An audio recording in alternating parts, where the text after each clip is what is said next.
Amen. Ça vous a plu? Amen, oui. Amen. C'est doux. Amen, oui. On en met vite un petit? Oui. Allez. Alors, oui, je vais vous faire un petit avant-goût de Shabbat, comme moi je les aime. Ce sont des séfarades. J'ai eu l'occasion de les rencontrer. Et voilà comment ils font le Shabbat. Ils entrent dans le Shabbat. Vous allez voir, c'est très vivant et j'aime beaucoup ça. Ils sont venus une fois en Belgique et j'ai eu l'occasion de les rencontrer.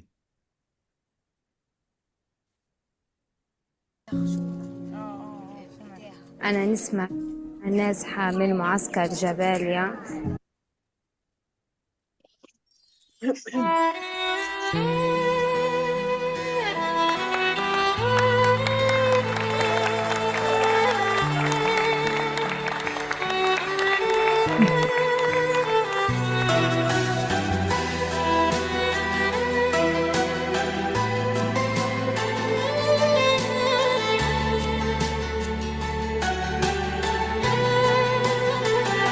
אדון עולם אשר מלך בטרם כל יציר נברא להתנסה בחפצו כל אזי מלך שמו נקרא אחרי ככלות הכל לבדו ימלוך נורא והוא היה והוא הווה והוא יהיה בתפארה אדון עולם אשר מלך בטרם כל יציר נברא לעת נשא בחפצו כל אזי מלך שמו נקרא ואחרי ככלות הכל לבדו ימלוך נורא והוא היה והוא הווה והוא יהיה בתפארה אדון עולם אשר מלך בטרם כל יציר נברא לעת נשא בחפצו כל אזי מלך שמו נקרא אחרי ככלות הכל לבדו ימלוך נורא והוא היה והוא הווה בתפארה והוא היה והוא הווה בתפארה והוא היה והוא הווה בתפארה והוא היה והוא הווה בתפארה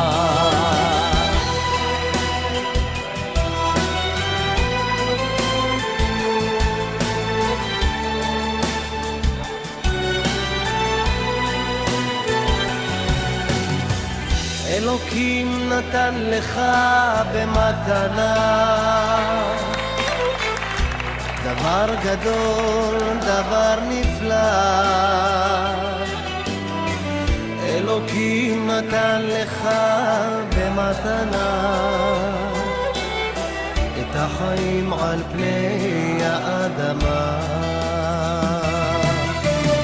נתן לך חגים ושבתות את ישראל ארץ האבות ידיים וראש להגשים חלומות נתן לך את כל הנפלאות נתן לך דברים כל כך יפים להביא לעולם ילדים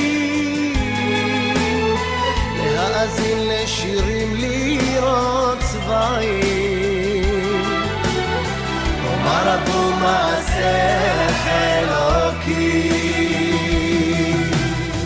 אלוקים תן לי רגות מתנה מתנה קטנה אך נפלאה אלוקים תן לי רק עוד מתנה את השלום על פני האדמה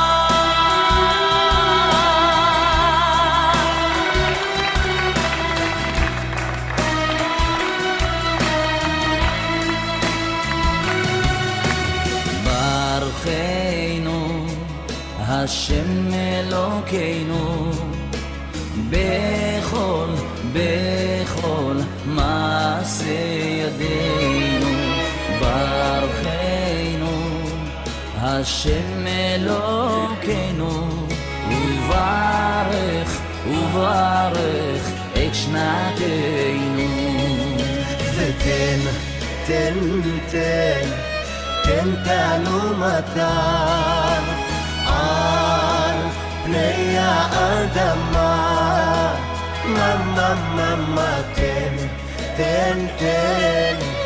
תן תעלומתם על פני האדמה ותן תעלומתם על פני האדמה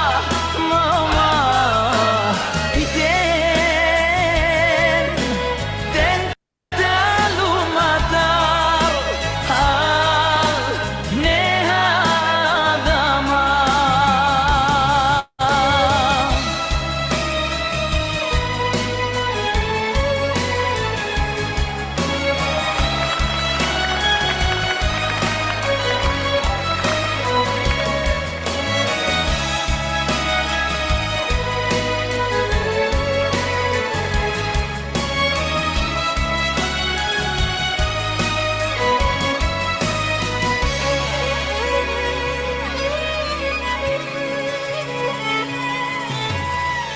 אליך אלוקיי, קורא אני בלי קול, רק אותך תמיד ביקשתי, רק אותך מכל, שתשמע אותי קורא סומה מתוך הליל, ותאיר לי את הדרך שלא אהיה נופל, ותאיר לי את הדרך שלא אהיה נופל. יש תמים וחכמים ויש גם בני אדם, כאדונים יסח הכהן וגבה ליבם, ולשונם כצדיקים בסתר חידתם, אך לך הכל גלו, לך בורא עולם, אך לך הכל גלו, לך בורא עולם. כי ידעת, ידעת את קולך, וידעת, ידעת מה כואב, מה אסור ומה מותר, מה הוא רע ומה ישר. אני יודע מעיניך לא נעלם דבר, אני יודע מעיניך לא נעלם דבר. כי ידעת, ידעת את קולך, וידעת, ידעת מה כואב, מה אסור ומה מותר, מה הוא רע מה ישר. אני יודע מעיניך לא נעלם דבר, אני יודע מעיניך לא נעלם דבר.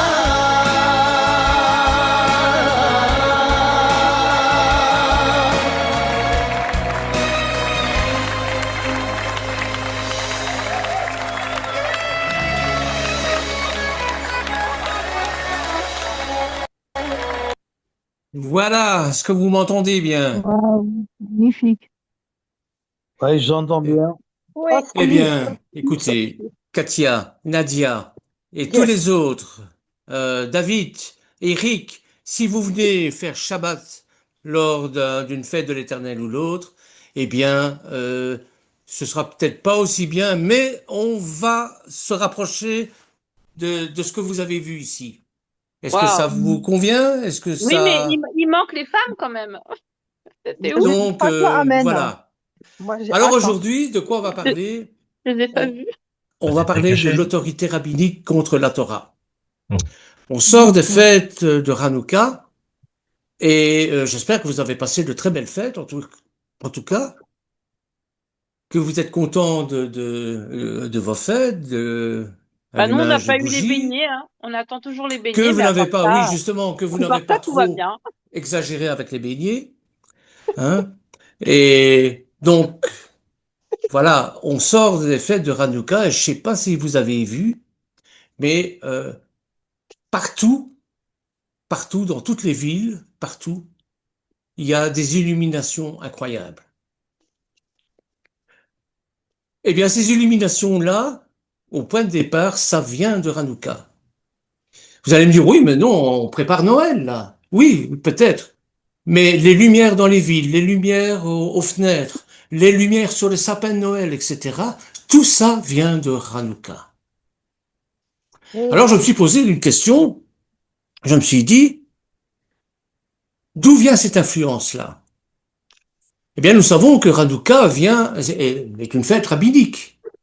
Donc, il y a une influence rabbinique qui est très fortement ancrée dans nos traditions, même si on refuse, même si on a coupé nos racines hébraïques, eh bien, il y a quand même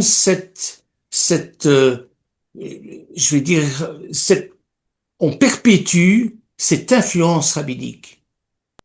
La preuve en est que lorsqu'on étudie la Torah, je ne sais pas quelle grille de lecture que vous avez, mais nous, on emploie la grille rabbinique.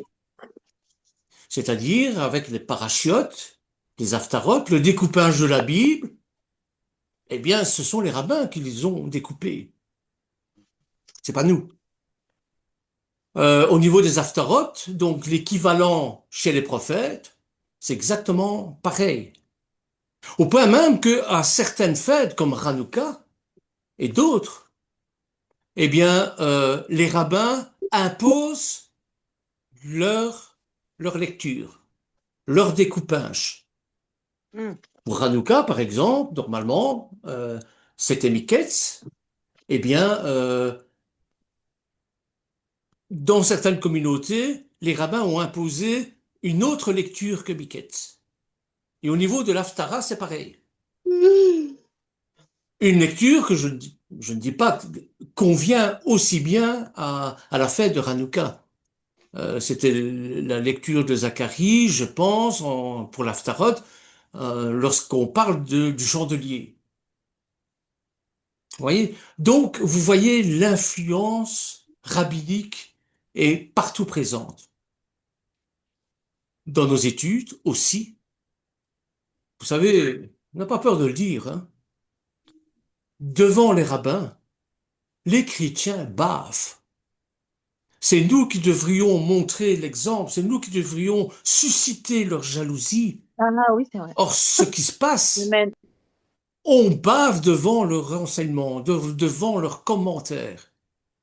Combien de fois les pasteurs, j'aime beaucoup, hein, c'est pas une critique, mais on lit la paracha, qui est rabbinique, et puis on prend un commentateur, soit Rashi, soit Maronite, bon.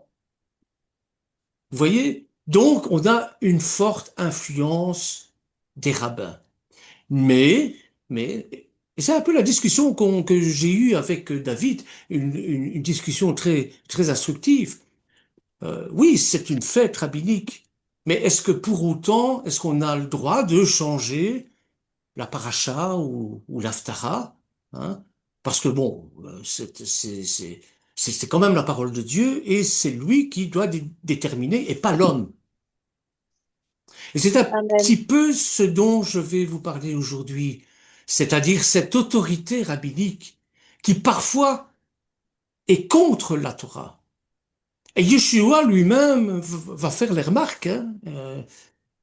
Mais bon, au point de départ, voyons un petit peu d'où vient. On est obligé de faire un peu d'histoire.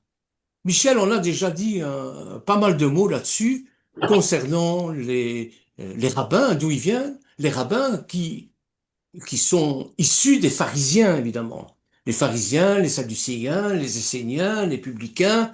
Bon, et ça, il faut remonter à l'époque de Hanouka, justement. Hein, les Asmonéens, qui sont une dynastie qui parvient au pouvoir en Judée après la révolte des Maccabées.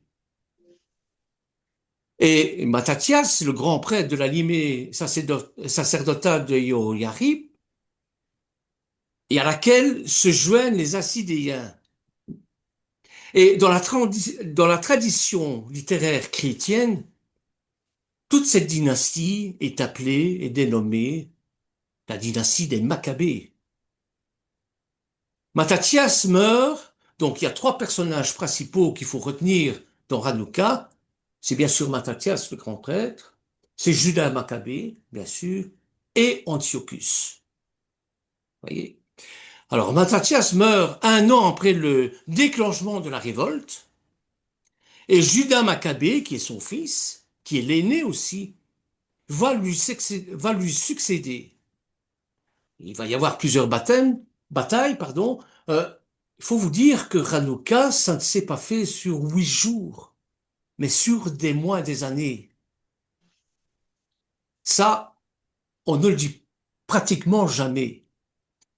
Voyez? Donc nous, on fait ça pendant 8 jours, mais en réalité, quand on a refait la dédicace du temple, il y a eu beaucoup d'échauffourées, beaucoup de batailles.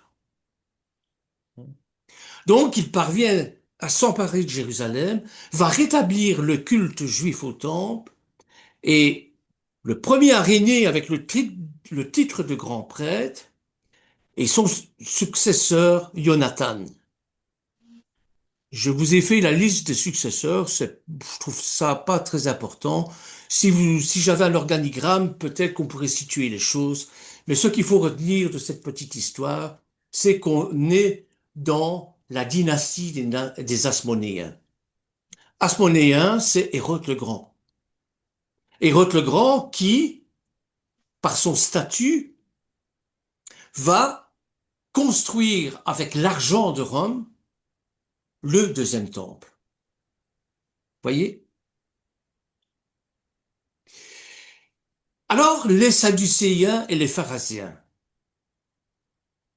Eh bien, les pharisiens, les Sadducéens vont dominer le paysage religieux et politique juif à l'époque de Yeshua, mais avec des voies différentes,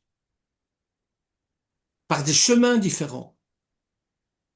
Les pharisiens vont gagner l'influence populaire grâce à leur interprétation flexible de la Torah.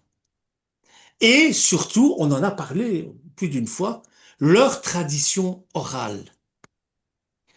Cette tradition orale qu'ils pensent être sortie du mont Sinaï en même temps que la Torah écrite.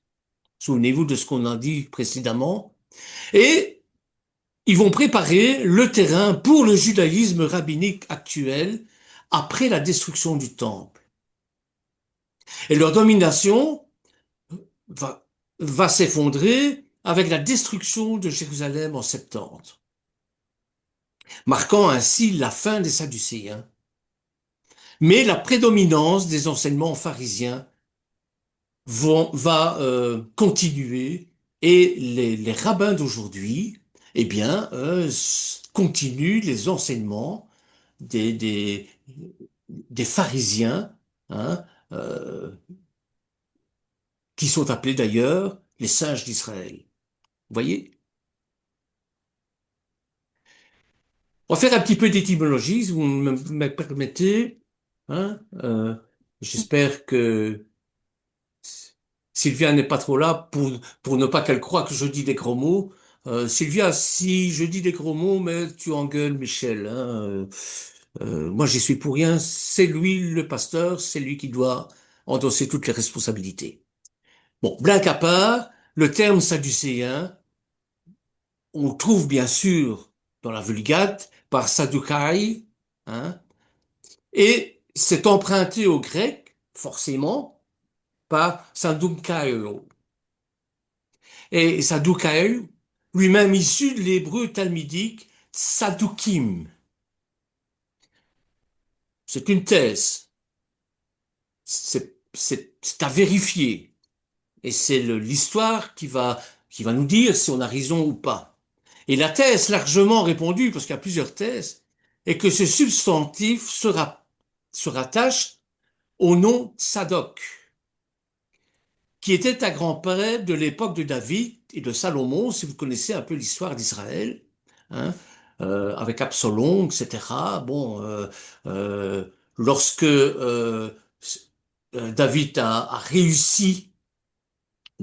Salomon a réussi à déjouer le complot contre lui avec son fils Absalom, etc., il a désigné deux prêtres, Aviatar et Tzadok. Et ils ont partagé leurs pouvoirs sacerdotaux entre eux. Voilà. Donc, ancêtre de la lignée de grands prêtres, le terme pourrait aussi désigner les partisans d'un sacerdoce conservateur, entre autres du point de vue politique. La politique et le religieux étaient entremêlés. Aujourd'hui, ils ont compris que la politique et le pouvoir politique et le pouvoir religieux devaient être séparés. Voyez? Alors, lors de la rébellion d'Absalom, Sadok fut choisi par David pour officier avec Abiatar, au sacrifice rituel. Vous verrez ça dans 2 Samuel, au chapitre 20 et 25.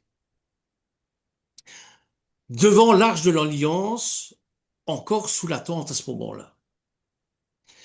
Et il devint grand prêtre sous Salomon, ça vous verrez ça dans 1 Roi chapitre 2 verset 27, pour servir au temple. Et son propre fils, Azaria, est également préposé à cet office. C'est dans 1 Roi chapitre 4 verset 2, vous verrez ça. Ce qui suppose que la grande prêtrise devint son influence héréditaire.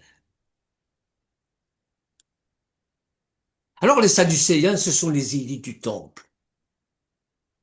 Au niveau du pouvoir, ils sont membres de l'aristocratie sacerdotale. C'est une aristocratie. Et ils contrôlent les grands prêtres, le temple et les rites. Ils sont très légalistes. Leur doctrine, eh bien, ce sont des conservateurs. Ils n'acceptent que la Torah écrite, les 5 livres de Moshe. Ils vont rejeter les traditions orales, la théologie, l'angiologie plutôt, et la résurrection des morts. Ils ne croient pas en la résurrection des morts. Au niveau politique, puisque les deux sont liés, le sacerdoce et la politique sont liés, au niveau politique, ils étaient plus pragmatiques. Et ils vont collaborer avec les Romains et les Hérodiens pour maintenir leur pouvoir. Alors leur influence vont disparaître avec la destruction du temple en 70. Ça va jusque-là? Tout va bien. Oui, Ça va? Alors, Oui, oui. leur croyance, c'est quoi? Eh bien, ils étaient extrêmement suffisants, orgueilleux, hautains, au point de nier l'intervention d'Adonai dans la vie quotidienne. Dieu est un Dieu à part. Dieu est un Dieu à part qui ne sert que les élites. Et c'est pour ça que, bon, il y avait, je vais dire, Elohim, il y avait les Lévites, et il y avait Am Israël. Et les Lévites servaient d'intermédiaires entre Dieu et le peuple. Voilà. Donc, il niait qu'il exista une vie quelconque après la mort. Il n'y a pas de vie après la mort. Disant que l'âme périssait au moment de la mort et qu'il n'y avait de conséquences, de châtiment, de récompense après la vie terrestre. C'est un peu ce que je crois aussi sincèrement. C'est même ce que je crois. Hein, on a fait Michel a fait tout un cours là-dessus. Hein, souvenez-vous, allez revoir ce cours-là, c'est excessivement important. Vous voyez, il y a le Sheol, donc l'endroit où les morts sont, mais le mort est quelqu'un qui dort comme endormi, en entendant la résurrection, la première, la seconde résurrection, et ainsi de suite. Mais il n'y a pas une vie après la mort, il n'y a pas un paradis, il n'y a pas ceux qui sont dans le paradis et les autres en enfer, qui souffrent le martyre parce qu'ils ont péché contre Dieu. Non. Tous, bons et méchants, sont dans le Sheol, dans le séjour des morts. Donc, il y a aussi l'existence d'un monde spirituel. C'est-à-dire les anges et les démons, pour eux, ça n'existe pas. Et on voit ça dans Actes au chapitre 23, verset 8. Alors, ils étaient beaucoup plus politiciens que religieux. Les Sadducéens étaient plus intéressés par la politique que par la religion. Quand je dis religion, c'est religaré, c'est ce qui lie l'homme à Dieu. Il ne s'intéresse à Yeshua qu'assez tardivement, lorsqu'il commence à avoir peur que Yeshua attire l'attention des Romains inutilement. Souvenez-vous du procès de Yeshua. Hein? Il y avait des Sadducéens qui étaient là. Et Yeshua, ils avaient peur que Yeshua soit considéré comme un rebelle. Un peu comme les Zélotes. C'est-à-dire, ils avaient peur que Yeshua soit le Mashiach, Ben David, et qu'il allait mettre les Romains dans la mer. Hein. Vous voyez? Il allait bouter les Romains hors d'Israël. C'est à ce stade que les Sadducéens et les pharisiens, d'ailleurs, vont s'unir pour comploter, pardon, pour mettre Yeshua à mort. Nous le verrons dans Jean chapitre 11, versets 48 et 53, dans Marc aussi, chapitre 14, verset 53, hein, et on trouve d'autres mentions des Sadducéens dans les Actes, au chapitre 4, verset 1, au chapitre 5, verset 17, et les Sadducéens furent aussi impliqués dans la mort de Jacques, selon Flavius Joseph, qui est l'historien de l'époque, l'historien juif de l'époque. Voilà tout ce qui concerne, bien sûr, les Sadducéens. Maintenant, on va parler des pharisiens. Les pharisiens étaient pour la plupart des hommes d'affaires. Ils étaient de la classe moyenne. Vous savez, le temple, comme il était construit, il y avait bien sûr des choses religieuses qui s'y passaient, mais sur le parvis, il était convenu que c'était une vie trépidante, avec des marchands qui vendaient, qui achetaient, etc. Hein, avec, d'ailleurs, si vous allez à Jérusalem, à Capharnaüm, il y a une très belle synagogue, hein, qui montre bien le côté sacré et le côté profane, avec justement cette vie trépidante qu'il y a autour du temple. C'est tout à fait normal en Israël. Donc, les pharisiens jouissaient d'une plus grande considération que les sadducéens. Pourquoi? Parce qu'ils étaient très proches des gens ordinaires. Et bien qu'ils représentaient une minorité au Sanhédrin, le Sanhédrin, c'est bien sûr avec allez, le tribunal ecclésiastique, hein, on va dire ça comme ça, eh bien, comme ils occupaient un nombre minoritaire de sièges en tant que prêtres. Et il semblerait qu'il y ait été aux commandes de prise de décision du Sanhédrin beaucoup plus que les Sadducéens. Et cela, encore une fois, parce qu'ils avaient la faveur du peuple. Ils étaient proches des citoyens.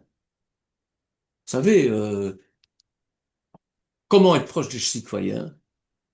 Pas toujours en disant la vérité, en transformant la vérité, avec des fables, voyez? Et c'est comme ça qu'on gagne les cœurs des gens.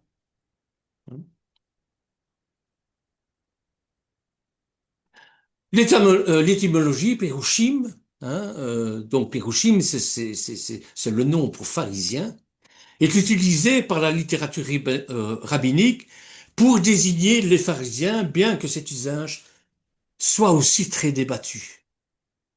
Si les Pérouchim semblent bien parfois désigner les pharisaoi de Joseph, de Flavius Joseph, hein, dans les textes néo-testamentaires, donc les textes de la Nouvelle Alliance, eh bien, il est cependant difficile de déterminer si et quand il faut traduire Pérouchim par pharisien. Car il peut également désigner des hérétiques. Et un hérétique, c'est quelqu'un qui choisit sa propre voie, hein. Par rapport à l'Église officielle, l'Église catholique, l'Église orthodoxe, eh bien, nous sommes des hérétiques. Par rapport parfois à l'Église évangélique, nous sommes des hérétiques, parce que nous avons choisi une autre voie que la leur.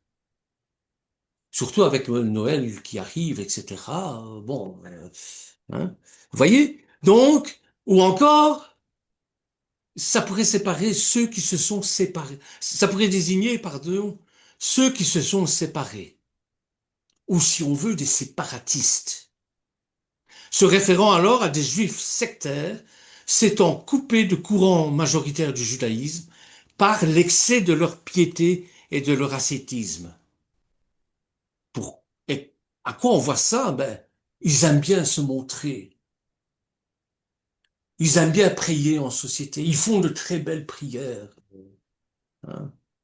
Regardez la parabole du pharisien et du publicain, par exemple. Ah, merci Seigneur de m'avoir fait si intelligent, si beau. Hein, merci.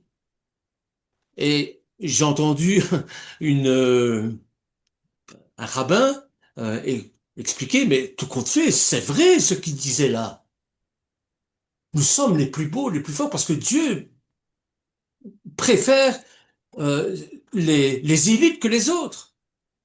Vous voyez, ça va même jusque-là. Alors que le publicain, lui, tout petit, Seigneur, pardon, je suis même pas digne de relever la tête parce que, bon, j'ai péché contre toi.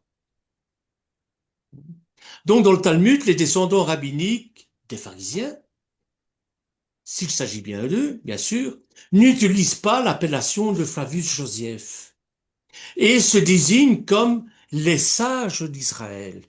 Les pharisiens, pour les rabbins d'aujourd'hui, ce sont les sages d'Israël. Ou encore les Haverim, les compagnons, comment est-ce qu'on pourrait dire? Oui, c'est ça, les compagnons, les associés. Hein. Bien que là encore, l'assimilation de Haverim aux pharisiens soit contestée. Alors, côté religion, on va parler de leur religion aussi. C'est bien sûr des juifs, hein. Donc, ils ont comme base le judaïsme. Mais ils considèrent les Écritures comme inspirées de Dieu. Et à l'époque du ministère terrestre de Yeshua, eh bien, ça correspondait au Tanakh. Et c'est pour ça, d'ailleurs, qu'ils vont la découper en parachiotes, hein, en morceaux, pour pouvoir lire le Tanakh enfin, du moins la Torah en un an, avec les pendants, avec les Haftarot. Voyez? Donc, ils vont s'accorder aussi une autre autorité équivalente à la tradition orale. Et ils vont défendre leur position en disant qu'elle remonte de Moshe. Au fil des siècles, ces traditions vont s'ajouter progressivement à la parole de Dieu. Ce qui est interdit, évidemment. Il suffit de lire Deutéronome chapitre 4 verset 2. Et les pharisiens se sont efforcés d'obéir strictement à ces traditions, mettant la tradition orale au même pied que la Torah écrite, la parole de Dieu. Voyez? Alors les évangiles, bien sûr, regorgent d'exemples des pharisiens qui considéraient cette tradition comme l'équivalence à la parole de Dieu. Vous verrez ça dans Matthieu chapitre 9, verset 14, chapitre 15, verset 1 à 9, chapitre 23, verset 5, en Marc chapitre 7, verset 1 à 23, en Luc chapitre 11, verset 42. Donc, ils vont rester fidèles à la parole de Dieu sur quelques autres doctrines importantes, bien sûr. Mais ce qu'on leur reproche, c'est ça.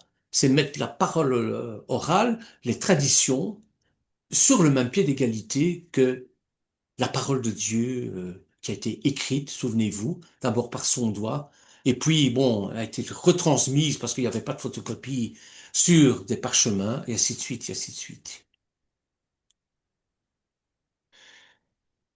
Alors, contrairement aux Sadducéens, leurs croyances étaient les suivantes. Ils estimaient qu'Elohim dirigeait toutes choses, mais aussi que les décisions prises par chacun jouaient aussi un rôle dans le cours de son existence. Eux, ils croyaient en la résurrection des morts. Vous verrez ça dans Actes chapitre 23, versets 7 et 8. Ils croyaient en une vie après la mort, avec des récompenses et des châtiments sur base individuelle. Ça, c'est l'héritage de l'Égypte et de Babylone, bien sûr. Ils croyaient en l'existence des anges et des démons. C'est en Actes au chapitre 23, verset 8. Donc, vous voyez là qu'entre pharisiens et sadducéens, ben parfois le torchon brûlé sur des points doctrinaux.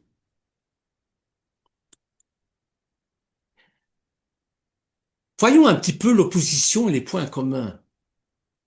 Bien qu'opposés sur la doctrine, tradition orale, résurrection, etc., ils vont s'unir pour tester Yeshua sur les questions théologiques et légales.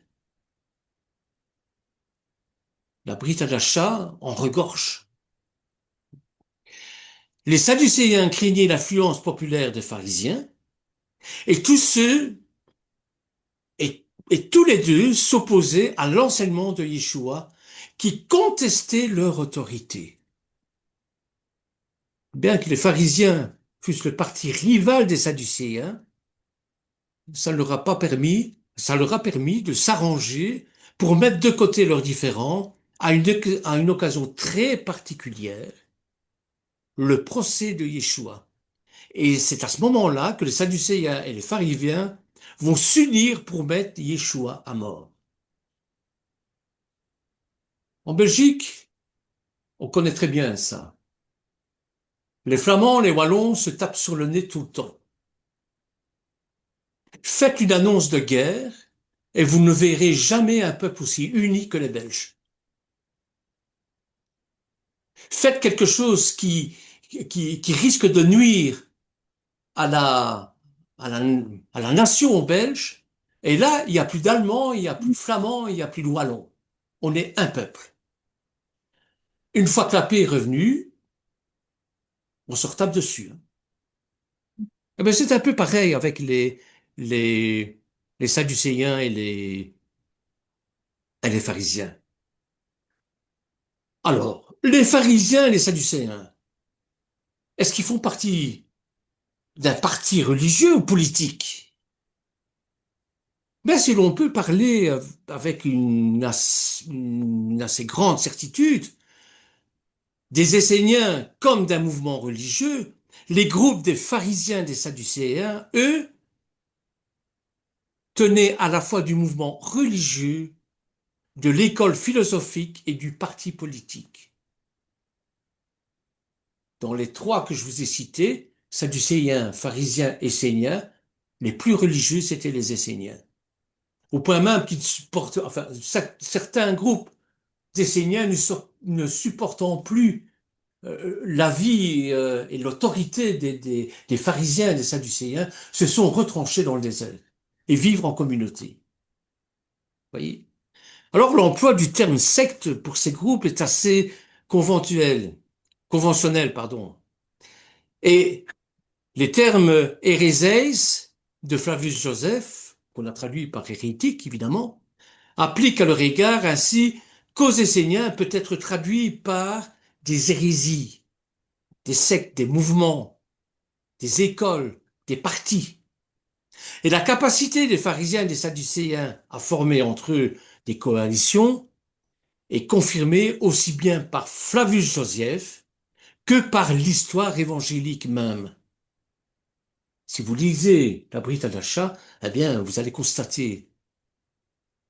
Les Esséniens, en revanche, étaient opposés aux deux mouvements.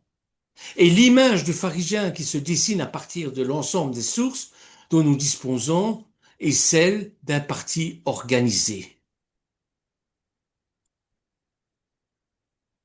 Alors, pour résumer, à partir du Second Temple, 6e siècle avant notre ère, l'existence des rabbins est incertaine. Les instances religieuses dirigeantes restent centrées sur les prêtres. Les rabbins ne sont donc pas des prêtres, mais des spécialistes de la loi religieuse, des scribes, des docteurs de la loi. Ça inclut la loi orale, où on se trouve une série de commandements, 613 commandements. Prenez une paracha, et vous verrez qu'à travers cette paracha, ils vont extraire des lois à respecter, qu'on appelle les mitzvot, bien sûr. Ces mitzvot qui ne sont pas inclus dans la Torah écrite. Une première partie de la Bible appelée Ancien Testament, vétérotestamentaires, des écrits vétérotestamentaires, que moi j'appelle Ancienne Alliance. Hein, voilà. Donc, les prêtres ont contesté cette Torah orale, ne la considérant que comme un ensemble de traditions populaires sans valeur normative. Or, les pharisiens, parfois, en font la norme. Je ne discute pas de l'importance et de l'aspect prophétique de Hanouka, c'est pas ça. Vous voyez? Ça, il est incontestable que Hanouka a une portée prophétique, et même jusqu'à la fin des temps. Ces divergences n'ont cependant jamais été jusqu'au schisme.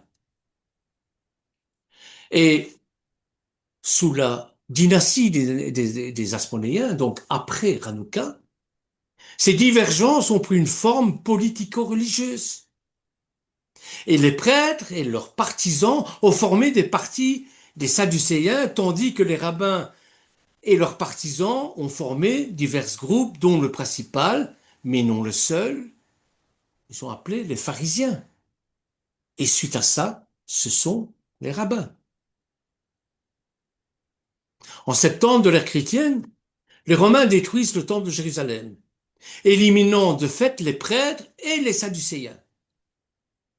Aujourd'hui, les Sadducéens n'existent plus.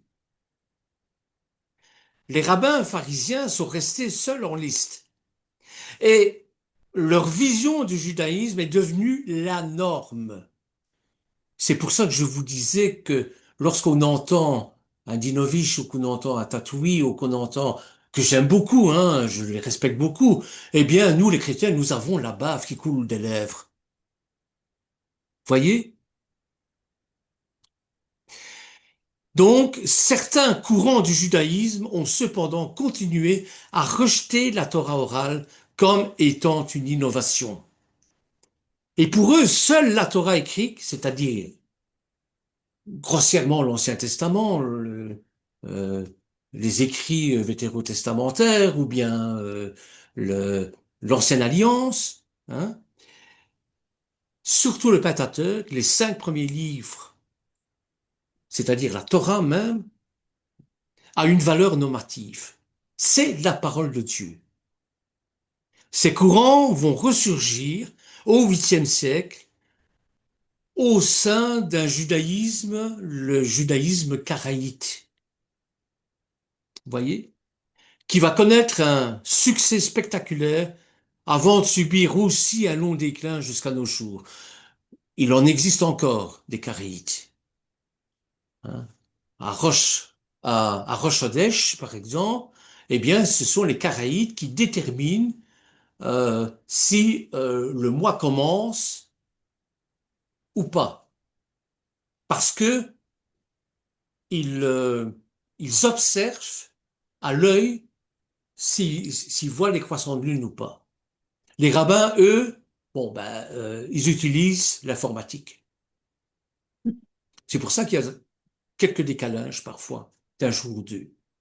Voyez? S'il y a des nuages, évidemment, on voit pas la lune. Hein. Donc, il y a plusieurs gardes, plusieurs personnes qui sont chargées de surveiller quand la lune apparaît. Et à ce moment-là, on dit, voilà, c'est le temps de Tishri, c'est Tevet, c'est Nissan, voilà. Voyez? Bien. Alors, on arrive bien sûr au cœur même de ce que je veux vous passer comme message. C'est les pharisiens, les sadducéens face à Yeshua. Et c'est pour ça que j'ai intitulé au début l'autorité rabbinique contre la Torah. Ou, si on veut, l'influence rabbinique face à nous. Et pour ça, on va voir quand les traditions nous éloignent de la loi divine. Et Yeshua va le dire dans Marc au chapitre 7, versets 8 à 9. Il va aborder le sujet, hein, lorsqu'il va s'adresser aux pharisiens et aux sadducéens en leur disant, vous abandonnez le commandement de Dieu et vous observez la tradition des hommes. C'est exactement ce qu'on voit encore dans la chrétienté paganisée, hein. Vous anéantissez fort bien le commandement de Dieu pour garder votre tradition. Au bout de la rue, j'ai une brave dame, j'aime beaucoup. Un jour, je la vois courir, mais courir. Je dis, mais enfin, Madame Martin, qu'est-ce qui vous arrive? Ah, c'est une catastrophe, qu'elle me dit. Si vous saviez, mais non, je ne sais pas, dites-moi. Ah, c'est vendredi saint, j'ai mangé de la viande, je m'en vais vite à confesse. Si je vais pas me confesser, je sens que je vais avoir le cancer de la gorge. La tradition, voyez, la tradition. Ok. Tu es baptisé? Oui, oui, je suis baptisé, oui, oui. Ah, en âme et conscience. Non, non, mes parents m'ont baptisé par tradition quand j'étais enfant. Sinon, je pouvais pas me marier. Alors, tu vas te marier selon euh, le regard de Dieu. Oh, non, je suis même pas croyant. Oui, je me marie parce que mes parents se sont mariés, parce que la tradition, voyez. Même si une tradition Ah, trouve son origine dans la Bible, elle devient un commandement d'homme lorsqu'elle abolit la loi de Dieu. Et la loi de Dieu établit un principe dont la valeur est éternelle. C'est la discussion que j'ai eue avec David. Hein, c'est une discussion que j'aime beaucoup parce que bon, on a mis les choses à plat tous les deux et bon, et on est venu à cet accord-là. C'est lui qui m'a inspiré cette phrase-là. La tradition établit une forme qui souvent évacue le principe initial. Alors, pour leur fonctionnement, les églises ont établi des règles, bien sûr, des lois. Il n'y a aucune église, aucune société qui fonctionne sans loi. Cependant, il faut jamais oublier que les règles ne sont pas normatives. Si une sœur va à l'église à vélo et que son pasteur lui dit tu dois mettre des jupes parce que tu ne peux pas mettre des robes, etc. Enfin, à l'heure d'aujourd'hui, on est un petit peu plus libéral, hein, et que cette bonne sœur va dire mais je ne peux pas aller à vélo en robe, ça ne va pas. Heureusement qu'il y a des sacristies où on peut changer, quoi. Bon, enfin, j'appelle ça une sacristie, c'est mon côté jésuite qui revient. Donc les églises doivent résister à la tendance d'exalter les règles établies par tradition religieuse. Restons attachés aux principes fondamentaux de la Bible, pardon, et non aux traditions, même si elles sont millénaires. Essayons d'être rattachés aux principes fondamentaux de la Bible. Noël n'est pas biblique. Comprenez?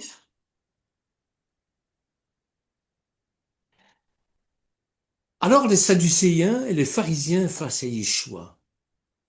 Ben, le triste état des chefs du peuple ayant été démontré, Yeshua éprouve le besoin de mettre en garde les foules et les disciples contre leur manière d'agir, pour qu'ils distinguent la marche des scribes et des pharisiens d'avec la parole qu'ils enseignaient.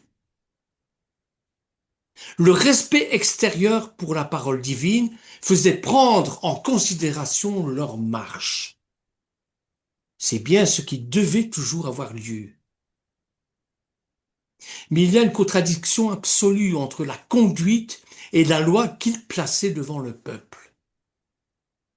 Celle-ci demeurait cependant la même dans sa perfection divine, et si ceux qui la présentaient ne s'y conformaient pas, eh bien, ceux-là qui les écoutaient devaient faire ce qu'ils disaient et ne pas imiter leurs actes.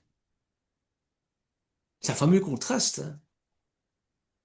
C'est un fameux contraste entre la conduite de ces hommes et celle de la parole de Paul, qui pouvait dire ce que vous avez appris, ce que vous avez reçu, ce que vous avez entendu et vu en moi. Eh bien, vous faites ces choses. « 」 « 」 « 」 « 」 « 」 « 」 « 」 « 」 « 」 « 」 « 」 « 」 « 」 « 」 « 」 « 」 « 」 « 」 « 」 « 」 « 」 « 」 « 」 « 」 « 」 « 」 « 」 « 」 « 」 « 」 « « Yeshua va dire, je vais essayer d'enlever le bandeau. Voilà. Yeshua va dire, les scribes et les pharisiens se sont assis dans la chair de Moïse. C'est pas n'importe qui. C'est-à-dire qu'ils enseignaient comme Moïse, comme Moshe. Toutes les choses dont qu'ils vous diront, faites-les et observez-les. Mais ne faites pas selon leurs œuvres, car ils disent et ne font pas. Mais ils lient des fardeaux pesants et difficiles à porter, c'est-à-dire se montrent très exigeants pour l'accomplissement de la loi, et les mettent sur les épaules des hommes, mais eux, ils ne veulent pas remuer leurs petits doigts. Vous savez, ceux qui prêchent sans mesure, sans mettre, pardon, décidément, je ne sais pas ce que j'ai aujourd'hui, ceux qui prêchent sans mettre en pratique ce qu'ils disent sont exigeants vis-à-vis des autres, envers les autres, parce qu'ils ne connaissent pas la difficulté qu'il y a à faire céder sa volonté propre devant celle de Dieu. Surtout au temps où la loi était donnée à l'homme dans la chair, donc la volonté se soumet à celle de Dieu. Ces gens-là faisaient devant les hommes des œuvres qui leur donnaient l'apparence de la piété. Vous savez, il y a beaucoup de pasteurs, il y a beaucoup d'enseignants, hein, si vous grattez un peu le vernis, c'est pas très beau ce qu'il y a en dessous. Voyez? Ces gens-là faisaient devant les hommes des œuvres qui leur donnaient l'apparence de la piété. Mais il n'y avait dans leur cœur que l'orgueil et la recherche de leur propre satisfaction. Ils élargissaient leur phylactère, par exemple, voulant en cela pratiquer l'enseignement du Deutéronome, chapitre 6, versets 8, 11 et 18. Mais sans que le cœur soit touché par ces paroles. Ah oui, si vous dites 5 Notre Père par jour, magnifique, oh, quelle piété. Mais est-ce que le cœur y est? Est-ce que votre cœur appartient à Adonai? Voyez, c'est ça que ça veut dire. Partout, ils cherchaient les premières places, les salutations en public. Ils aimaient être appelés rabbi. Ah, c'est pour les rabbins, hein, bon. Ou Raph, c'est-à-dire celui qui connaît beaucoup de choses. Titre honorifique qui signifie maître, dans le sens d'un grade obtenu.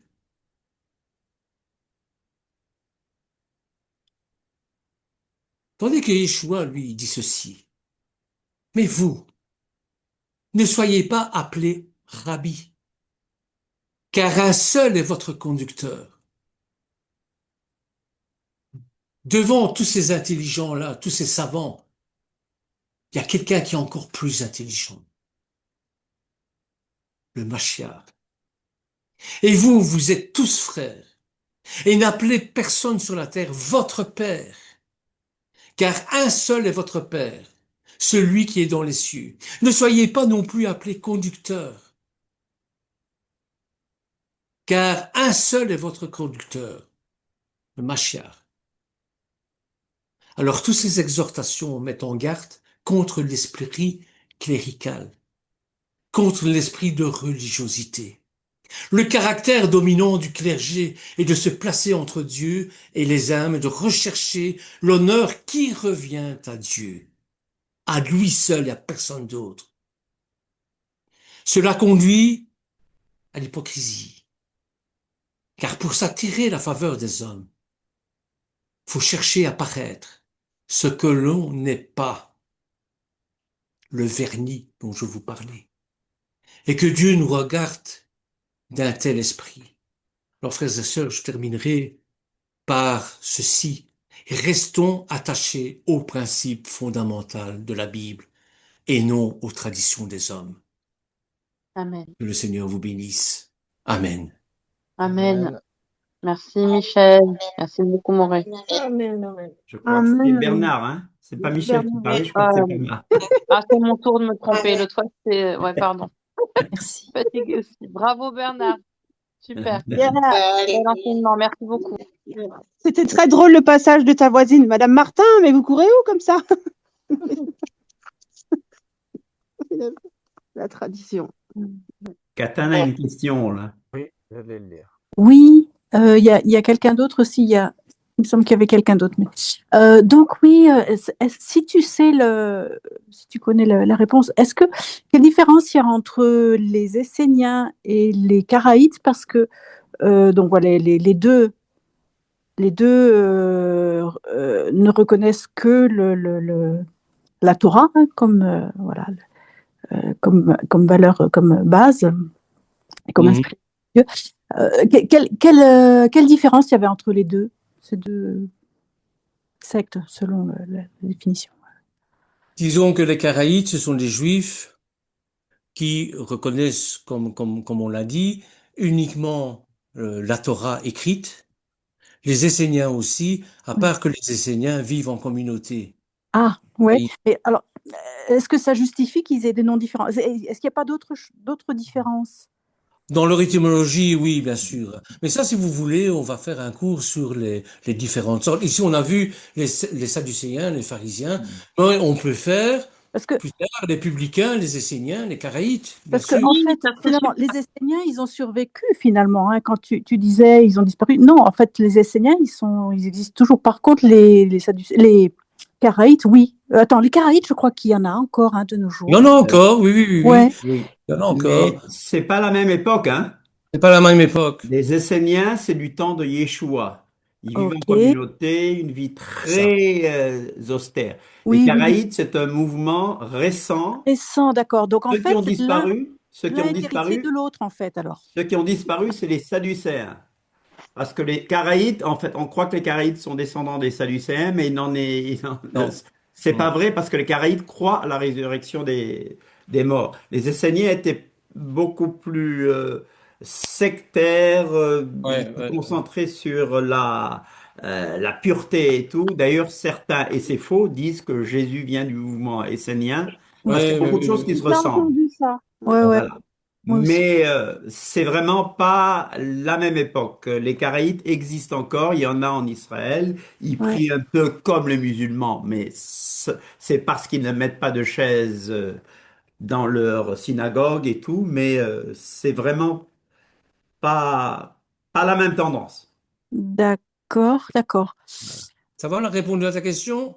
Ouais, ouais, merci. Si tu veux comparer, les Esséniens, ce serait un peu les moines de l'Église catholique. La règle de Saint-Benoît Ouais, est calquée sur les communautés esséniennes. ouais, ouais, ouais. Ok. Merci. Merci à tous les deux. Avec des différences, bien sûr, hein. Bon. Les Karaïtes. Voilà, voilà. Ok, ouais. Qui d'autre? Il y a quelqu'un d'autre qui veut poser une question ou qui veut lire ce que j'ai dit? Moi, Hein? Il me je semble voudrais que bien, levez la main, Audric. Non? moi, je voudrais bien que tu fasses un cours, s'il te plaît, Bernard, sur chaque caste, enfin, chaque secte, si possible, si tout le monde est OK. À quoi? Ouais, Ou moi, je suis Michel, OK. ou les deux. Les cours sur les Sadducéens, les Esséniens, voilà, tout Les ça, quoi, les publicains et Karaïtes, autres, voilà. Zélotes. voilà. Ouais, d'accord. Et puis leur époque en même temps, comme ça permettrait de situer un peu au niveau chronologie. Au niveau chronologie, tout ça. Ok, ok, Ouais, ce serait je bien. ferai ça. Hein, je vous présenterai ça. Hein, bon, la fois prochaine, j'avais pensé parler un peu de la Kabbale pour rester dans la Torah orale. Ok, euh, on va faire un tableau avec les Esséniens, les pharisiens, les sadducéens, les publicains, les ménapiens. Ah non, non, pas les ménapiens, c'est autre chose. Donc, voilà, les Tudiniens, non, ça, ce sont les gens de ma ville, ça n'a rien à voir.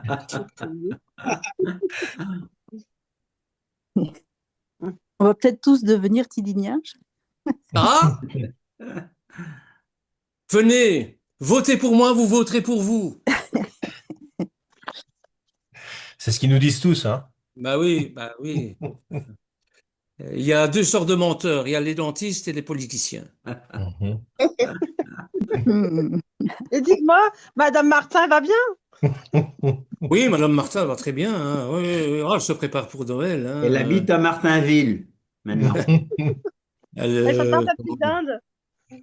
elle est en train de s'affairer à l'église pour la messe de minuit qui va se célébrer à 18 heures. Ça me pose déjà un problème. Messe de minuit célébrée à 18 heures. Enfin, quand j'étais plus jeune, j'y allais, c'est pour la fin de la messe de minuit. Le curé nous donnait un petit peu de vin chaud. Alors, comme gamin, moi, je pouvais pas boire du vin, je pouvais pas boire d'alcool, ni rien du tout de tout ça. En cachette, parce que mes parents ne voulaient pas que j'y aille non plus. Euh, J'allais, hop, à la messe de minuit, soi-disant, mais quand c'était la fin, pour avoir mon petit vin chaud. Et que voilà. Elle te pose jamais de questions, Madame Martin? Voilà. Non, Madame Lionel, Martin ne me pose pas de questions. Non, non, Madame Martin est dans son trip, elle a 80 ans, elle se pose plus de questions. Elle est dans il y a son Nel trip. qui a une question, là. Nel a une question. Vas-y, Nel. Oui, Ça me moi, ce qui flatte. m'a interpellée, c'est quand il a dit que ceux qui attendent la fin du Shabbat par rapport à la pleine lune, Oui, ils se basent au premier croissant, c'est et ça, puis que les pharisiens, eux, ils prennent l'électronique, ils c'est font par ça. le web. Ouais, ça m'a fait marrer, ça. Bah, c'est-à-dire que c'est pour tout le monde. Et oui, Même pas le feu, ni une cuisinière, ni une lumière, mais pour la fin Shabbat, ils mettent l'électronique. oui, oui. Rosh Hodesh, à Rosh Hodesh, il y a des observateurs du ciel comme ça, et Ouais. un peu disséminés dans tout Israël. Et alors, Mhm. ils se communiquent quand ils voient le croissant de lune. Ils se disent, voilà, maintenant c'est Rosh Hodesh. Et les pharisiens, enfin les rabbins, Les eux, rabbins. ils utilisent l'ordinateur, évidemment, si bien qu'il y a toujours 1 à 2 jours de décalage entre les Karaïtes et les rabbins. Euh, voilà. Pendant tout un certain temps, je suivais le mouvement karaïte. Euh, bon, mais pour les fêtes, on est toujours une guerre en retard, c'est-à-dire pour les Karaïtes, ils vont fêter Pessah 2 jours après, parce qu'ils n'ont pas vu le croissant de lune, que les autres. Or, c'est une fête communautaire, c'est une fête, voilà. Donc, je me suis rallié aux décisions des rabbins. C'est pour ça que je vais vous parler de l'influence rabbinique. Ouais, Vous voyez? Bon, ouais, je si suis c'est à un pour faire moment où... Pessah tout seul dans mon coin, Oui. ça m'intéresse pas Ouais, trop. ouais, c'est ça. Si je fais, euh, si je fais Pessah avec une communauté, ben là, je suis content parce que bon, c'est toute la communauté qui est en liesse qui fait Pessah. Et bon, certaines communautés sont plus strictes que d'autres, disant à Pessah, pas de musique, euh, devez réfléchir, vous devez intérioriser tout ça, pas de musique, parce que bon, c'est pas rigolo, c'est pas une joie. À la résurrection, oui, mais pas à Pessah. Bon, moi je conçois pas de fête sans musique, donc j'étais déjà banni, Ouais. voilà. T'as vu notre Pessah de l'année passée, on a beaucoup dansé. Ah ben oui, Et il y avait ben un oui, Karaïte avec nous, ah oui. un qui se convertait, le fils comment il s'appelle, le mari de Judith. Ah oui, d'accord. Voilà. Son fils s'est converti au karaïsme.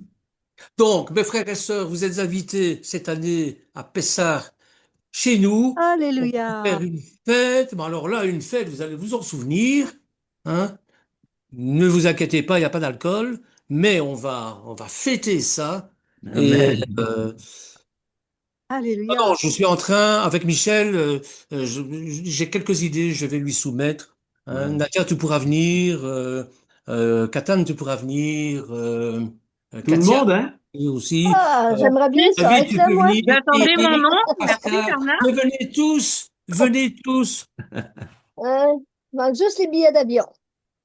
Et on va dormir où? Oui, On va dormir où? On Oui. mettra des tentes. Des voilà. tentes dehors. Il fait Ne vous inquiétez moins pas. froid à Pâques. À condition Oui, ne vous qu'il inquiétez pleuve pas. pas. On mettra un grand chapiteau. Ce sera la grande colonie de vacances. Ah, c'est bien Et ça. on vous Oui. mettra tous dans le chapiteau. Ouais, il y a Noël. Katia qui a une question, je crois. Oui, s'il te plaît, sur le cours. J'ai pas trop compris du coup le titre parce que je m'attendais à quelque chose pas plus d'antagonie en fait enfin d'opposition entre la Torah justement. Et là Oui. j'ai perçu plus quelque chose qui accompagne. Enfin, j'ai pas vu d'opposition trop entre ce qu'on a appris Oui. et la Torah. C'était pourquoi Euh, le titre c'était contre, pourquoi pas et plutôt. Non, c'est Quand même, tout ce qui est rabbinique, l'influence rabbinique, bon, il donne plus les de crédit. traditions orales, les traditions des fêtes, non bibliques évidemment, eh bien, ils mettent ça sur le même pied d'égalité que Pessah, Ah d'accord, par que le rapport à week-end. l'égalité. Ok, Voilà. compris. Donc, D'accord. il faut faire attention à ça, simplement. C'est ça. Ça ne veut pas dire maintenant que les fêtes qui ne sont pas de l'Éternel, il n'y a pas un- un- une approche prophétique. Bien sûr que Mhm. oui. Mais il faut se garder aussi de pas mal de choses. Parce que bon, à un certain moment, notre frère David, bon, il y avait la paracha, l'Haftara, et puis je lui dis, à titre d'exemple, attention, parce que les rabbins ont ajouté une nouvelle paracha et une nouvelle Haftara en fonction de la fête de Hanouka. On dit, Mhm. voilà, alors je fais quoi, moi? Ben, on continue. On a décidé de continuer le déroulement de la lecture hebdomadaire de la paracha. Sinon, on n'en sort plus, hein. Moi, Et j'ai vu ça sur les prières aussi. Des fois, je cherche des prières pour avoir des prières voilà, traditionnelles. Et des fois, il y a des prières pour le soir, notamment, il y a une prière où ça parle d'anges. Et celle-là, je la saute. Je dis, je dis celle-là, non, celle-là, c'est pas pour moi. Et ça parle d'anges, enfin, comme si tu donnais des ordres, un peu comme les évangéliques, hein, finalement, qui c'est donnent ça. des ordres aux anges. Et j'ai dit, non, ça, c'est ma limite. Tout le reste, c'est les Shalom psaumes. Aleichem, Malachel. Voilà. J'ai chanté ça aujourd'hui.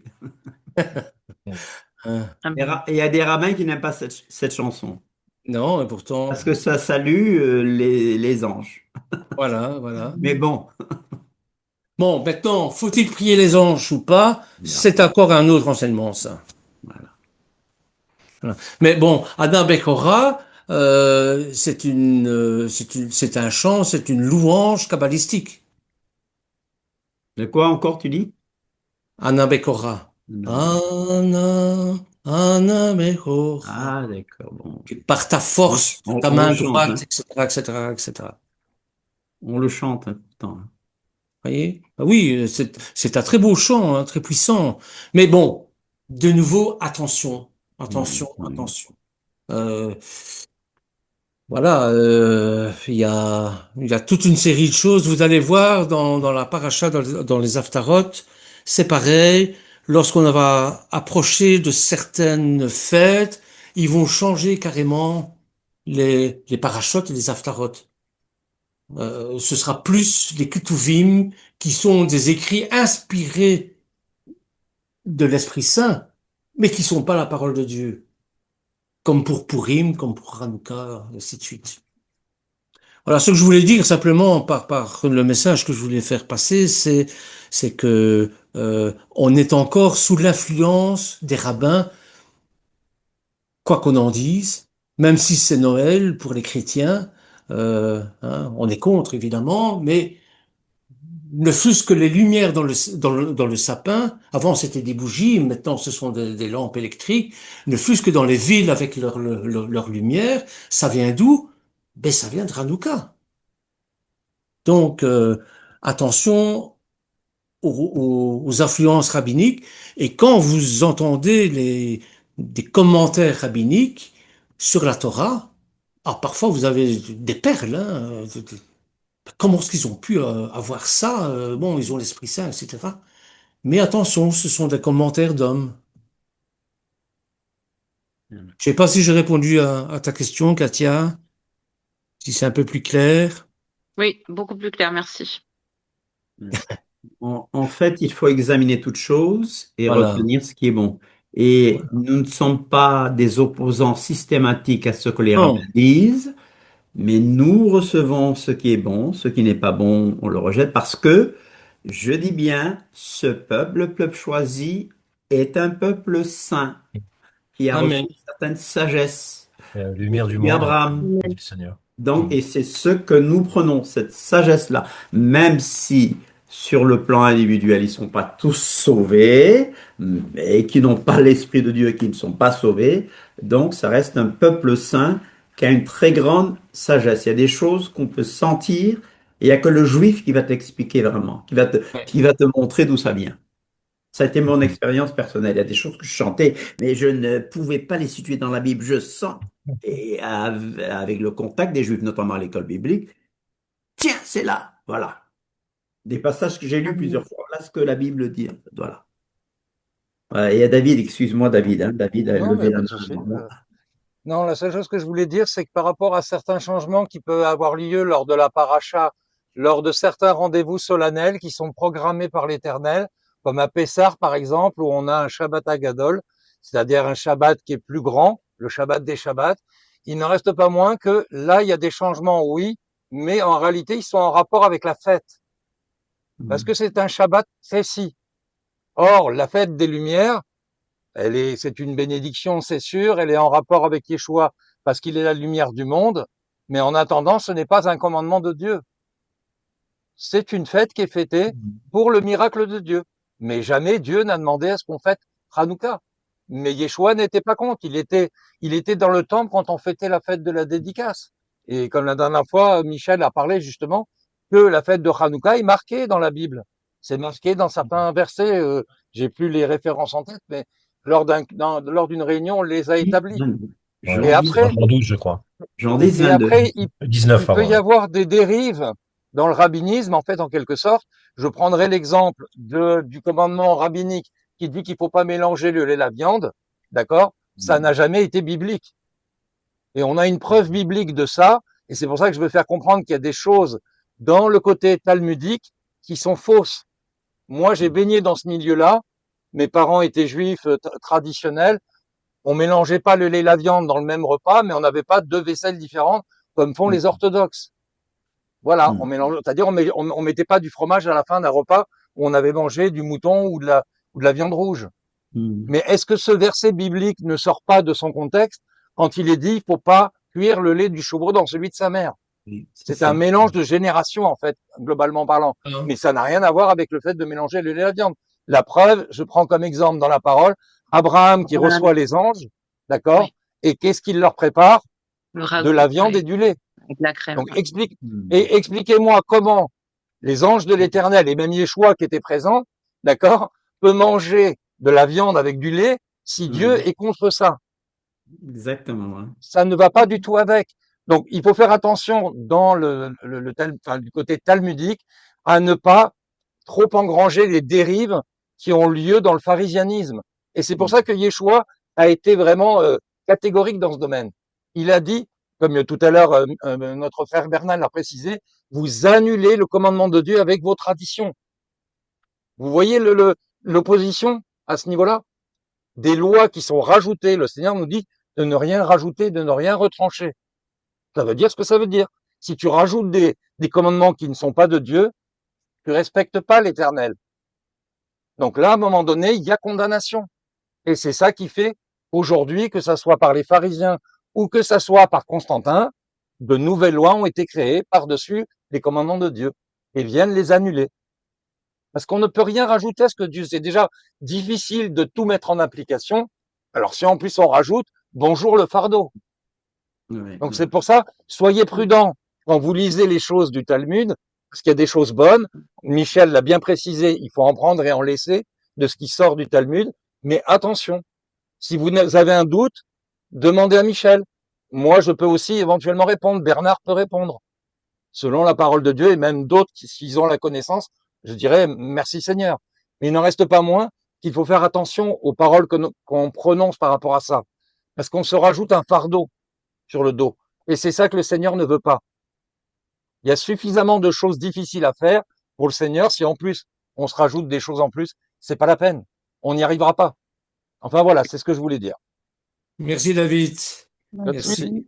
Amen, ouais. Bernard, est-ce que tu pourras, en plus d'enseigner sur les différents groupes politico-religieux, Oui. nous parler aussi de Gamaliel, Oui, d'Hillel, oui, Rabbi Akiva. Parce que ça va montrer quelle forme va prendre le c'est judaïsme. ça. Parce que Ok. Paul était pharisien. Oui, On le sent dans ce qu'il a vécu et dans ce qu'il disait. Voilà. Donc, Paul était pharisien, donc il a été formé par l'un des plus grands rabbins de l'époque, Gamaliel. Gamaliel. Étudié au pied de Gamaliel. Voilà. Avec Shammai aussi, et bon, ok. Shammai, voilà. Et Exactement. pourtant, Paul considérait tout ça comme étant secondaire. Oui. Comme de la boue, Il même. ne mettait pas la Oui, priorité sur ça. Il pouvait prendre une base de ce que lui avait Mm. enseigné Gamiel, mais il le dit lui-même, tout ça, ce sont des choses qui n'appartiennent pas à Christ. Donc, on peut en parler, oui, on peut échanger dessus, mais pour autant, c'est pas la parole de Dieu, puisque non. ça vient des hommes. Donc, c'est ça le problème. Est-ce que Gamiel était pour Yeshua ou pas? C'est pas gagné. Voilà. Donc, s'il n'y a pas l'esprit de Yeshua, il n'y a pas Dieu, et s'il n'y a pas Dieu, ben non, ça vient des hommes. Voilà. Non. Donc, soyons prudents à ce niveau-là. Bien, on vous met un petit chant, Amen. Bon, jeudi, Oui. on est ensemble à 19h30. 19h30. Et le thème sera le pasteur selon le cœur d'Élohim. Le Amen. pasteur selon le cœur d'Élohim. Le Ça, c'est pasteur. bon, c'est Vous allez dire, oh, c'est seulement pour les. Non, non, non, c'est pour Tu nous vas tous. parler de toi, Michel, alors? Non, je ne parle pas de moi, justement. Je vais parler de Yeshua. Et le bon berger. Le berger, c'est Non. C'est une Non, non, suite. Michel, il est le pasteur selon notre cœur, mais selon le cœur de l'Éternel aussi. Non, c'est une continuation de Hanouka, Oui, parce que les Judéens considéraient les Maccabim comme des bergers. Et c'est pour ça que Yeshua dit, je suis le bon berger. Et que Amen. à Hanouka, il fait une démonstration puissante de sa divinité. Amen, amen. C'est pas là qu'il a dit, je suis la Amen. lumière du monde. C'est là Amen. plutôt qu'il a dit, Ani ve'av, anachnu echad. Moi et le Père, nous sommes un, Comme un. etc. Voilà. Et Mm. je rappelle que Amen. le fou, là, c'est proclamé comme incarnation de Zeus, mais que Yeshua va nous démontrer que lui seul est l'incarnation ou la manifestation corporelle d'Akadosh Baruch Hu. Amen. Voilà, Amen. jeudi, on est là. Jeudi, je crois Amen, que c'est le amen. 25, on est là. Hein. Voilà. J'ouvre à 18h45 ou plus tard? 18h45, oui, il n'y a Oui, pas de hein, problème. on peut c'est- prier. D'habitude. Pour nous, Ok. c'est un jour comme les autres. Hein. Bah ouais, de Oui, toute oui, façon, non, mais c'est. enfin, ouais, bon. Pourquoi Non, qu'est-ce qu'il y a jeudi, qu'est-ce qu'il y a jeudi? jeudi, je crois que c'est l'anniversaire du soleil invincible. Oui.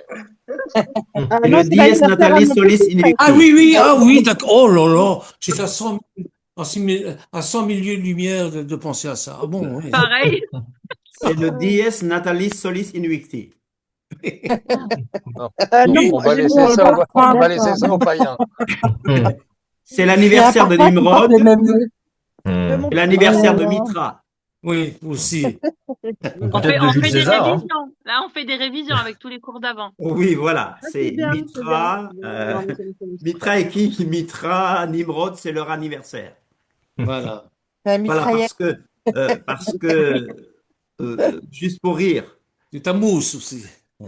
juste pour rire, il y a Ah, un ta homme, mousse horrible, horrible. il y a C'est un des mots homme, de bonne. Yule, Yule, ta on me mousse. laisse plus parler, c'est pas sérieux là. Une blague. Alors il y a un homme qui dit à sa femme, je vais fêter ton anniversaire 3 mois plus tard et je vais prendre toutes les photos de mon ex, je vais les mettre partout. Essentiel. C'est pour toi que je le fais, n'est-ce pas? Voilà. N'importe. C'est ça le dies natalis solis invicti. D'accord, d'accord. C'est vrai, hein. Un bon parallélisme, c'est vrai, c'est vrai. Allez, on se met ce petit chant pour terminer? Oui. Ouais. Oui. Allez, alors. Voilà, voilà. Hop, hop. Voilà, voilà.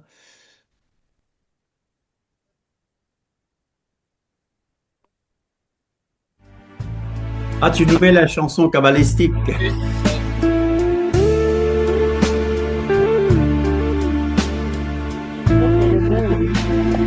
Une fois, j'ai chanté sans savoir ce que ça voulait dire. C'est de l'espagnol, hein, donc Michel et Katia pouvaient traduire. Je vous dirai s'il n'y a rien de mauvais, vous inquiétez pas, comptez sur moi. Les prières les plus.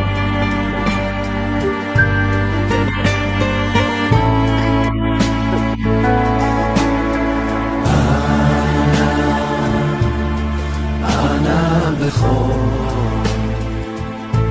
גדולת ימינך, תתיר רוח, קבל רינה, עמך סגבנו, תערנו, תערנו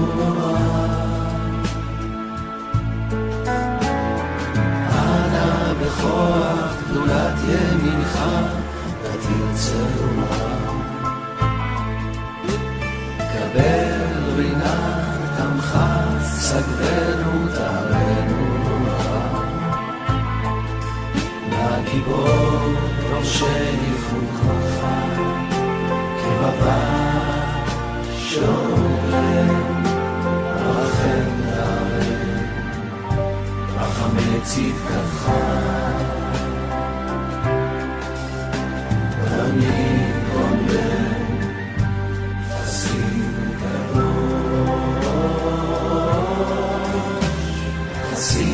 קדוש ברוב טובך, נהל עדיך,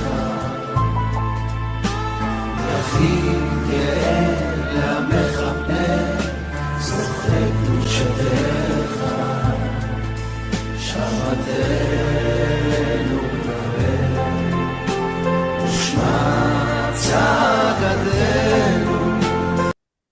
יודע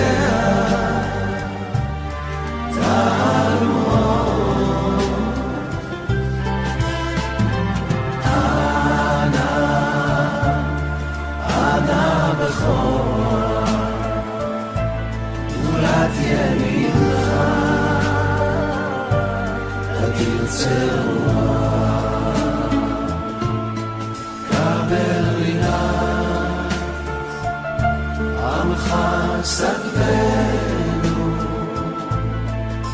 תערנו, תערנו נורא, שרתנו קבל, ושמע צעקתנו, יודע, תענו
Voilà, je vais essayer de vous l'avoir en français pour C'était vous pas de l'espagnol, montrer. hein.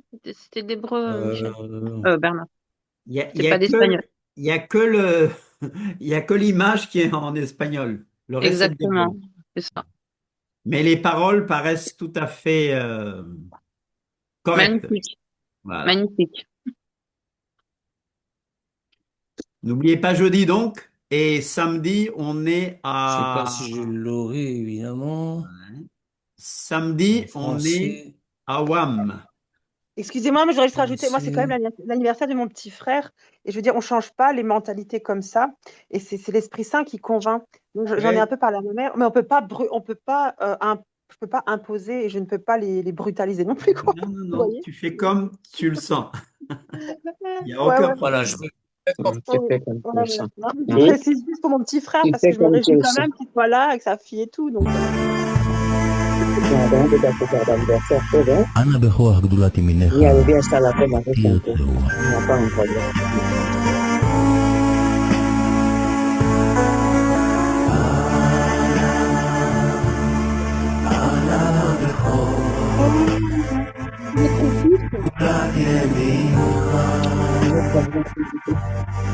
Pardon? Parle un peu de truc. pas de France, de toute façon, le peuple.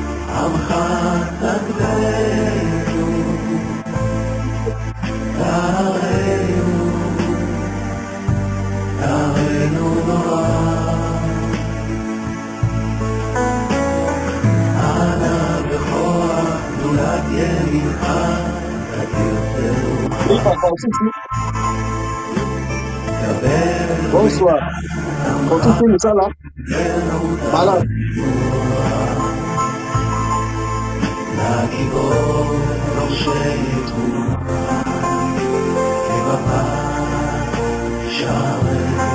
Donc, sinon, on est à qui donc?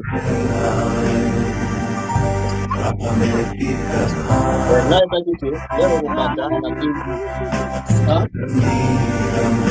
Non, c'est solo, là, c'est solo. On doit pas t'attraper.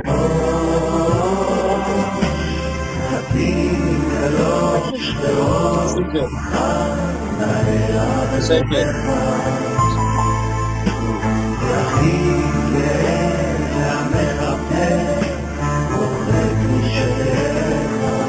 Ah bon?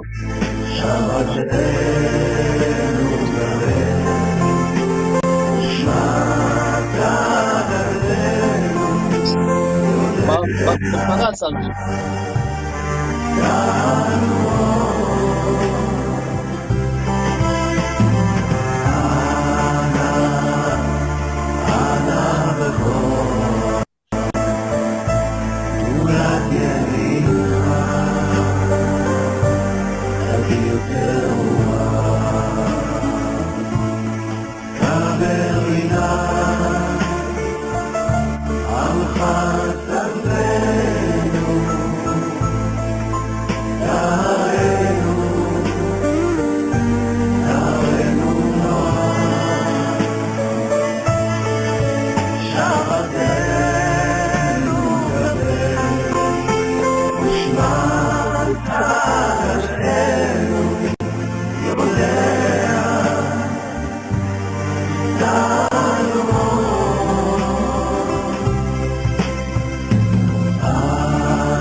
מה אתם אומרים, יפה?